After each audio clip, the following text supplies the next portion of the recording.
Right,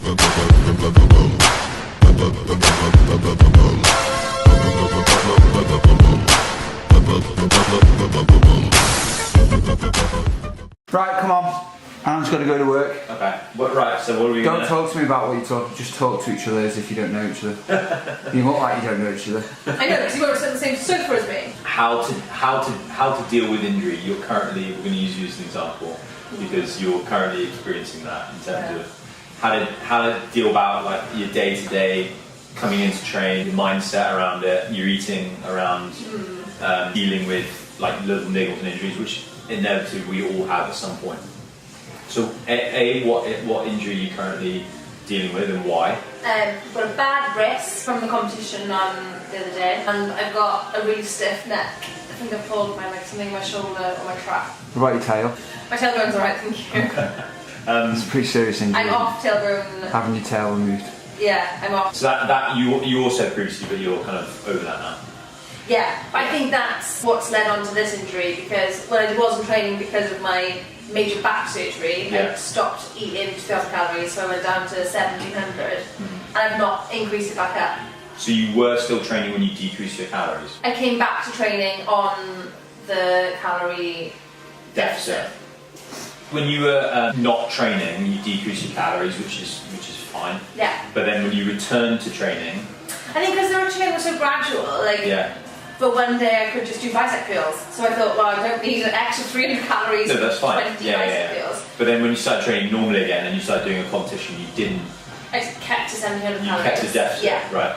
So I just wanted to look nicer. So now I have recovered everything. yeah. So Now coming you in find yourself yesterday, picking up little niggles. not good, yeah. So you wouldn't let me do anything today. How's your mental state of things to dealing when you've got little niggles?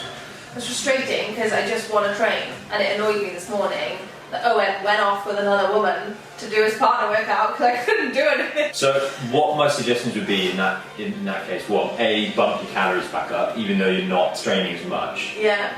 My suggestion would be, in order to recover, would be to try and gradually build those back up to the point where your body's getting adequate. I know, but I think when you decrease and don't train, your mentality is then like, shit, I can't eat because it's going to make me fat because I'm not training. But then because the training increase is so gradual, I've still got that same mentality. Why don't you gradually increase your calories then? Yeah.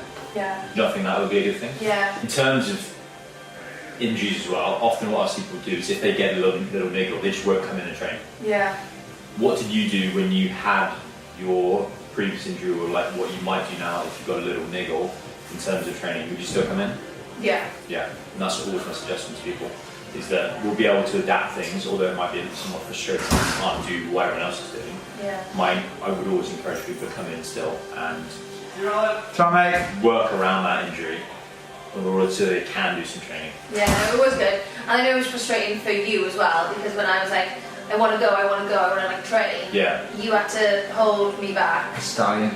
Like a stallion. It's like hold those reins. Pete was a stallion. So yeah, it is frustrating, but it was all very good. What else around injury? So we talk about food, talk about mental state, talk about actual doing of it. Sleep. Good sleep is good for recovery. Yes, absolutely. So I had a nap this afternoon. Yeah. Yeah, but you don't work for anything though, do you really, in all fairness? So not everybody who claims gyro benefits can do that. I have a very respectable What time do you work till? adult job. At the moment, because of my major back surgery. Tail removal! But I think getting enough sleep will actually help recover you. Yeah, I think speed up the recovery process. a power nap. Yeah. Potentially some naps. Yeah. But still trying to, even though sometimes it's difficult. Do you ever want to told Owen he should take 30-minute naps at his lunch break in his car? Yeah, but you've got to provide some... The Director of Communications for a teachers' union having a nap in his car. But you've got to provide some context there. He was not getting enough sleep during the night. No. He was going off for like 90-minute walks at lunchtime. So I said, why don't you just sleep for 30 minutes and get some additional sleep? I wasn't just suggesting to nap whilst he was at work. Although I did provide quite a lot of... amusement. Yeah, still trying to sleep as much as you would normally, even though you might not feel like you need to, because some people, when they don't train as much, find it harder to like go to sleep early at night because they're not then uses up as much energy. I'd still try and encourage you to get adequate sleep because that's always going to help. Anything else you want to add? Here's a question for you. Yeah. Before I go for my job, which I work full-time hours for. You work part-time. You Well, I don't actually work part-time. Full-time hours. You actually work part-time. Full-time hours. How do you Yeah. judge when Miriam is allowed to come back to the gym? Is that how you sound? I think you get. How do you Yeah. turn around and be like, what plan or what kind of prescription do you provide to somebody who's come back from injury? Well, obviously, I need Because to you've know. got to assess them, but Yeah. cheeky little links over here won't tell you the truth. Yeah, will she? I think you get two kinds of people. I think you get people like her who want to train loads, right? So you got to ask, obviously, know what the injury is, and then work around, give her what she can do. But I think you get people like her who And just then you want have to people who get train. injured who never turn back up. You don't Exactly. hear from them again. Yeah. So you got opposite. I've hurt ends my of back. I've hurt my back, and all they do is just stay sedimentary. I think sedentary. Sedimentary is something from geography. That's a layer of soil and rock. We're not talking about geography. You know, but we could do. Yeah, that's for another day. So I think you get people like her who like extreme end of the spectrum. They just want to train all the time, which not necessarily. It's good that they want to come in and move, but they need to be doing the right things. It's because I used to be fat. Potentially. That's like you. Back to the nutrition and mental side of things. We've got that already. Ostriches. So they're good in a way because at least they come in and you can give them things. You just got to keep the reins on them. But then you get people at the other end of the spectrum who are like, oh, got an injury, can't do anything.